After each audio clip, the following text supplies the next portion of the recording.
So on the CANLI main page, you'll see a few different tabs you can click on. I want you to first click on the link to the Ontario legislation. Once you're on the Ontario legislation, you can choose here to search either by statute or by regulation. And again, it's just sort of the name, the word that you click on, and it will take you to that search, the database, I suppose I should say, right? For statutes or for regulations in Ontario. If you click on statutes, you're going to need to search by the Residential Tenancies Act, by the name of the act, as you did in e-laws. If you click on regulations, you're going to need to search by the name of the regulation, not the name of the act. And this is where it's different from e-laws. And this is where it can be more difficult if you don't know the name of the regulation that you're looking for, right? If you do know, of course, it's much easier.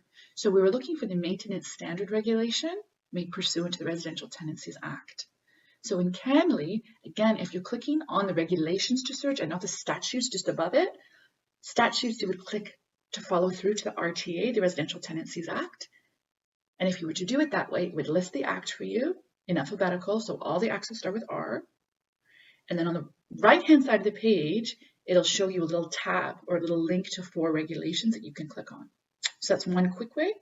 You could also click on the Residential Tenancies Act itself. And then once you do that, at the top of the screen, you'll see a tab that says regulations that you can click on, okay? If you were to go back, not go into the statutes link, but go into the regulations link. So back on the CANLI main page, click on Ontario. Then rather than choosing statutes, you can click on regulations that are beneath that. If you click on the regulations, here is where you need to search by the regulation name, maintenance standards, okay? Not the Residential Tenancies Act name. And you're going to want to be careful here that you are choosing the right one, because if you just search by maintenance standards and it takes you alphabetically to all regulations that are called maintenance standards, you will note there are a few to choose from, and there are different citations. They're linked to different statutes. So the first thing I said in this video when I mentioned to you what we would be searching, I said maintenance standards, right? Regulation 517-06. So you're going to make sure that you're pulling up that regulation because that's the one that's linked to the Residential Tenancies Act, okay? So you want to make sure you have the accurate citation when you're searching by regulation name as opposed to statute name, because it could take you to a different regulation. Same name, but be pursuant to a different statute, which is not what you want. Okay, so now into the federal realm. Of course, you can search CANLI, as I said at the start as well, for federal statutes. And rather than just choose Ontario, you're going to choose the federal domain of laws to do that, right? And again, take you through statutes or either regulations. But I'm not going to do the CANLI one with you. I'm going to take you to justice laws. So if you don't have justice laws up already, please pull the justice laws website up now. And just like in the other 2 examples I've given you for provincial laws, you can either search by the statute name or the regulation. Be reminded that on justice laws, the statutes, the current law, you would access through consolidated acts on the left-hand side of the screen. You will also see regulations just beneath that, right? So if you click on the consolidated acts, it would take you to the current laws that you could search. And then along the mid-page of the screen, you will see, or mid-level, I should say, of the screen, you'll see the alphabet horizontally. And then you would choose, of course, the name of the act that you're searching for. If you go in to look at Jobs, Growth, and Long-Term Prosperity Act, so that would be J.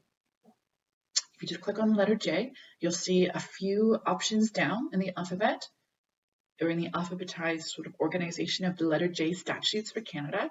You'll see the Jobs, Growth, and Long-Term Prosperity Act.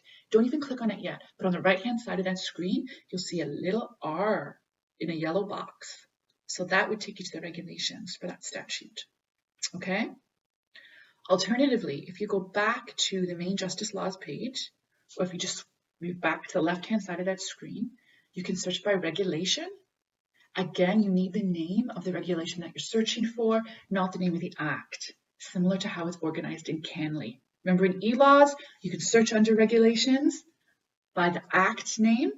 On CANLI and on justice laws, you need to search in the regulation stream through the regulation name, not the act or the statute name. All right? Okay, so then a couple of other things I wanted to remind you of. First of all, I'm going to come back to the last thing I want you to search up quickly. But we're talking now just really quickly, just a reminder about citing statutes. There are a couple of slides that remind you the important aspects of how you should cite a statute and how it should look. Remember, you're going to italicize the case name, not the full name and citation together, just the case name, which, recall, is the style of cause. That's how we refer to it. You're going to italicize the case name. You're going to have a comma, and then the rest of the citation is going to flow with no periods in between there, except at the very end. You want a period at the very end of the entire citation. So don't forget that. If you are citing statutes that are either the revised statutes of Ontario or the revised statutes of Canada, so RSOs or RSCs, and you will see the RSO or the RSC in the citation itself. This is the strange anomaly where there will be a period in the middle of that citation or a hyphen in the middle of that citation.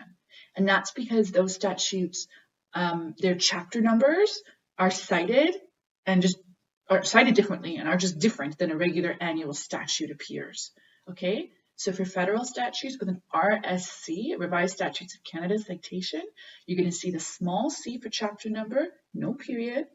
Then you're going to see a letter that corresponds actually with the name of the act, a letter, and then a hyphen, and then a number. And so in that case, the hyphen stays. Similarly to RSOs, the Revised Statutes of Ontario, you're going to see the statute name, the RSO, the small c for chapter, no period after it. Then you're again going to see an alphabet letter, which is an uppercase alphabet letter that corresponds to the name of the act itself, and then a period, and you need that there with a number after it. Okay, so in RSOs and RSCs, their citations will have a period or a hyphen for federal RSC, period for provincial RSO. You will have that stay in the citation because it actually forms part of the chapter number. So just refer to the slides that I have on that shows you the distinction between those and how it would play out and how it would look. Also, of course, you should be referring to your McGill guide, if not in full, at least the library version that you have to show you the differences between those two. And then the last thing I would just point you to is to refer to the slides and or the McGill guide to see how you cite citations. So there's going to be OREGs, which are Ontario regulations, or there could be RROs, which are the revised regulations of Ontario, and there's a couple of counterparts for the federal regulations as well. So the CRCs, the Consolidated Regulations of Canada, or SORs, okay, which are orders and regulations, okay, standard orders and regulations. So just have a look, they're on the slides. I just wanted to point out to you what those different things were. And you should from now on be sorting your statutes accordingly and regulations accordingly. So all I leave you with, aside from completing the process, which is online posted for you, and a reminder, you would drop that in the ongoing in process box on DC Connect for your lab day. All I leave you with is to see if you can find the regulation that sets out or details the maximum amount that you can claim at small claims court in Ontario. So see if you can find that. If you can find it, you can add it to the bottom of your in-process sheet. You can just list the name of the regulation there and the citation for the regulation there, and then just drop it in the Dropbox. So again, it's what is the regulation that sets out the maximum amount of a claim at small claims court in Ontario. Happy searching for regulations, and we will see you soon. If I don't see you in class, have a great reading week.